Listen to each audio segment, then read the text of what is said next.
Welcome to FPL Selection. In today's video, we'll be taking a look at how the team is shaping up for Game Week 13, but first let's see how we got on in Game Week 12. So a total score of 83 points saw the team rise to just outside the top 1500, which has been an incredible start to the season, so long may that continue. Just the one transfer going into this game week, took out Alexander-Arnold. Now the plan was to get a budget defender in, but sort of on the scale of sort of 4.3 to 4.5, ideally looking at Duncan from Brighton. But I needed an extra 0.1 drop, and you'll see later when I talk about my Game Week 13 transfer plans why that was necessary. So I actually ended up bringing in Jacob Greaves, who is just going to be a 4 million bench option. I'm looking to shore up my bench for the Christmas period, just in case there is any rotation. So there's 4 million defenders, Vandenberg as well. Be perfect to have himself and Greaves there just to cover any unexpected rotation. So because of that transfer, I ended up playing Vandenberg this week against Everton, and he got the clean sheet, so very happy with that. Alongside the double Arsenal defence, Raya and Gabriel, that's going to be perfect if they can chip in with those clean sheets. Plenty of good fixtures for them, so I'm expecting some returns now after holding them for the whole season so far. The stars of the show were Saka with 13 points, goal and assist for him. I think for me, he's a season keeper. I'm going to have him for 38 game weeks unless he gets a serious injury. I had him for 37 out of 38 weeks last year. He's just a perfect set and forget player for me. Alongside Salah there, captain, 26 points. Been brilliant this season, 8 double figure returns in 12 weeks. Started off the season with him, went against Haaland, and it's worked out brilliantly for me so far. So he's easily the best player in the game at the moment, so can't question Salah at the moment.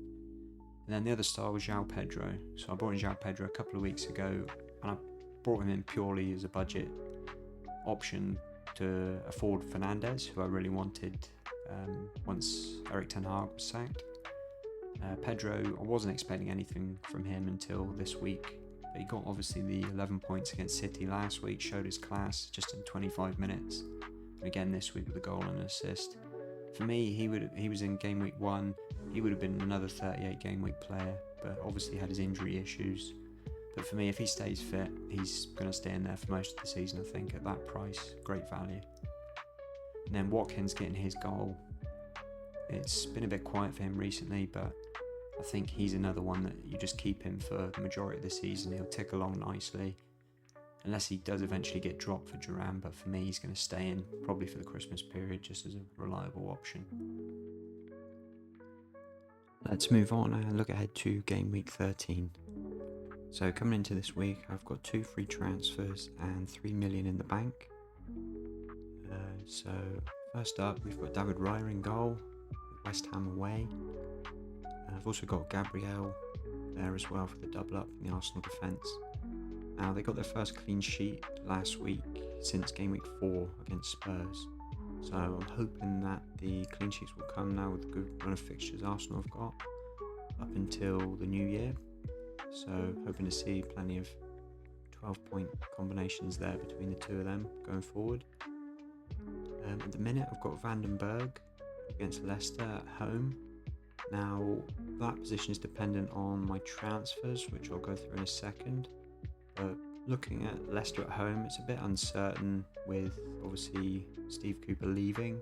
Van Nistelrooy looks like he's coming in. I haven't seen if that's confirmed yet, but it seems like that's pretty much done. But whether he'll be in charge or whether it'll be a caretaker, it's a big unknown. So I'm happy to play Vandenberg if I don't make any transfers.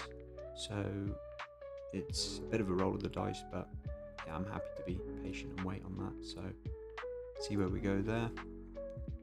Then Lewis Hall has Palace away. So hopefully Newcastle can bounce back after that Monday night game against West Ham. It's not looking that positive at the moment for Newcastle, although they did have a clean sheet against Arsenal a few weeks ago. But again with Hall, he was a budget option at 4.3. I've tried to take money out of my defence the last few weeks. It doesn't seem there's any real sort of sure defences at the moment that you can guarantee. Just doesn't seem to be worth paying the money. So for me, I'm happy to keep going with Hull. I brought him in for 6 to 7 weeks, and if Eze's going to be out still, which he's doubtful, I'm not sure what the situation is with him, but it's not certain he's going to play, and I think Palace are always a lot worse in attack when Eze's not there. So yeah, happy with all there, and we'll see how they get on. So moving on to midfield, we've got Saka there with the Arsenal triple up, West Ham away. Another great game in midweek in the Champions League after his 13 points last week. Again, Saka for me is a season keeper, 38 game weeks, as long as he doesn't get any bad injuries. I'd be looking for him to get at least one return there away from home. And moving on to Salah with City at home, big clash there. I think Salah has a good potential here to go big, especially if City continue to defend the way they have the last few games. I just get the feeling that Pep's not going to go to Anfield and just be really open. I think he's going to play all of his controlling midfielders. You're going to want to keep the ball as much as possible, limit the transitions for Liverpool, which obviously is what Salah thrives on generally. So I just feel like his ceiling is not quite as high as it could be. I think if City prepare correctly for that, he may get one goal. So he's not my vice captain at the moment, but I'm going to probably think about that up until the deadline on Friday. Again, if City do continue to defend poorly, it could be another huge haul for him. So yeah, we'll see how that goes. Next up, Bruno Fernandes. He played deeper from what I've read in the Europa League game. I wasn't able to watch it. I might try and catch the highlights later, but still a bit of uncertainty if he's going to play in one of the number 10 roles in Amorim's system or whether he's going to play deeper. I still think he's better playing closer to the goal as a 10 rather than one of the deeper midfielders. I do think Ugarte and Mainu will be the long-term pair as the deeper 2, but I think there's going to be a lot of chopping and changing over the next few games as Amorim's going to try several combinations. So I'm happy to keep Bruno for now, because generally you'd imagine he's going to play most of the games over the Christmas period. 90-minute man, and he's always got penalties and set pieces, so he's the kind of player that can explode in any game. And I think Everton, they're not going to offer much, at Old Trafford. I think it's going to be United dominating the ball. So, Fernandes is always going to have opportunities there to get some points. But I'm not expecting too much, but happy to hold him. I brought him in for the long term, as I said. And Morgan Rogers, Chelsea away. I am actually planning to move Rogers on this week. So my plan moves ideally is to bring in Dunk for Nedeljkovic and Mbeumo in for Rogers. Now, Dunk in for Nedeljkovic is pretty self-explanatory, really, just bringing in that extra defender at budget level. And Nedeljkovic been a bit of a disaster, really. I tried to get him in a few weeks ago and hope he gets some games at 4 million, but and Mbeumo, a lot of people were looking to sell him, but I think he's going to be the perfect player to have over the Christmas period. 90-minute man, he's the talisman for Brentford. He'll probably play up front in a lot of the tougher games as well, and that's usually where he seems to do well on the counter-attack. They've got Leicester at home this week. Again, bit of an unknown with Leicester. Probably not going to have that much time to work with Van Nistelrooy if he does get in before the weekend. So you imagine they're going to score at least 1 or 2 goals, and usually Mbeumo is involved, so that's what I'm looking to do. But I do need one of them to drop in price on Thursday evening. I'm 0.1 short, so it does look like Dunk has a chance to drop this evening, and Mbeumo looks like he's been bought in by a few people, so it doesn't look like he's going to drop. So yeah, keep my fingers crossed for that. I think if there is no price drop, it probably will just bring in Mbeumo and then save the defender for next week. But yeah, we'll see how that plays out and do some thinking on Friday morning after we get the price changes. And Cole Palmer, Aston Villa at home. I think he's going to be my captain this week. He's blanked in his last 3 games, which for him is quite a long period actually. Ever since he's come into Chelsea, he's been very consistent. He was unlucky last week not to score after Madueke blocked his shot on the goal line.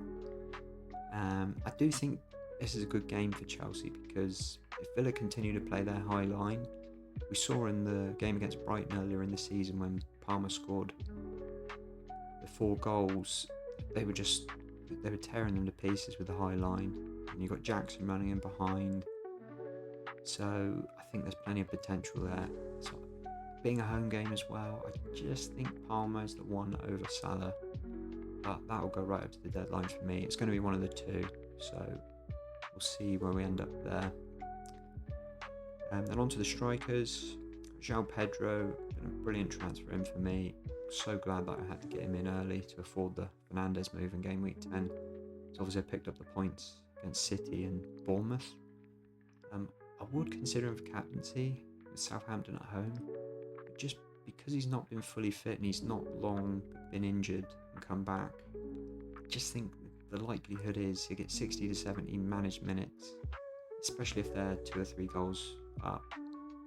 You know, it's not worth risking him anymore, so I just think I'm going to leave it on him this time. But yeah, if he was fully fit and he'd been firing for many weeks, I definitely would consider him with Southampton at home, because they are a very leaky defence. They've looked a lot better in the last few weeks, but definitely still giving up plenty of chances, as we saw with the Liverpool game last week. And Brighton have looked very fluid in attack, especially with the Matoma, Jorginho and Welbeck with Pedro there. Looks like a very good attack. They've got some nice fixtures going ahead, so very happy to have Pedro in. And Watkins, Chelsea away. Again, Villa haven't looked that convincing recently, but I think this is the sort of game that suits Watkins. Chelsea are obviously going to want to control the ball, and they're going to have plenty of ball in the final third there. I just think that gives Villa the chance to counter on them, and we've seen what Villa can do when they're on the counter there with Rodgers and Watkins running power. Just feel like he always seems to get the big chances and generally takes them, so you can see a counter-attack goal there. And for me, Watkins is another player that I think I'm just going to keep him for most of the season, because he'll tick along nicely. He's not always that explosive, so having him for longer periods is where you get the gain from him. And I brought him in game week 3 as soon as he was properly fit, and for me, he's covered Haaland for most of the season, so I'm happy to hang on to him for a while yet. But if he doesn't look too sharp, he is kind of the next one on my list to potentially pull out, and I could bring in someone like Isak, or even go down to Cunha if he continues to keep firing the goals in. So yeah, we'll see where we end up with that. I might end up watching that game if I don't catch the United game, but we'll see. So as I said earlier, captaincy, I think at the moment I'm going to go Palmer and vice captaincy on Salah. Dunk will come in for Nedeljkovic and Mbeumo in for Rodgers. That's if I get the price drop on Thursday evening. If the price drop doesn't happen, then I'm not really sure what I'm going to do. I might just bring in Mbeumo and leave the defender transfer for the following week. Maybe Dunk does go down if he doesn't start the game, because there's still a slight doubt that he might start, although Ursula did say he'd be in the squad. So yeah, I think that's one for tomorrow morning to debate, but possibly I'll just bring in Mbeumo in that situation, as I want him long term anyway. And then I have Greaves on the bench. If Gabriel doesn't make it, he is yellow flagged at the moment. Well, both of them are yellow flagged actually, but Gabriel is supposedly just a knock, and that's what I've been reading. But again, with Arsenal, you never know. You know, there could be anything there really. Could be out for weeks. Could be absolutely fine. So I've got Greaves there. He has been training for the last week, I understand, and as far as I can see, he's their main man and centre back. So I think when he's fully fit, he will just come back into the side. So I think he's going to be a nice option as a backup on the bench for the rest of the season, probably, especially over Christmas. If there's any rotation, having him there is going to be nice, just as a 1-2 pointer off the bench if needed, once or twice maybe. Same goes with Vandenberg once I get the extra defender in, and then maybe Stewart will come back at some point, and then I've got 3 1 or 2 pointers on the bench there. It'd be nice to have for cover. But that's it for this one. Thank you for watching, and we'll catch you next week for the next video.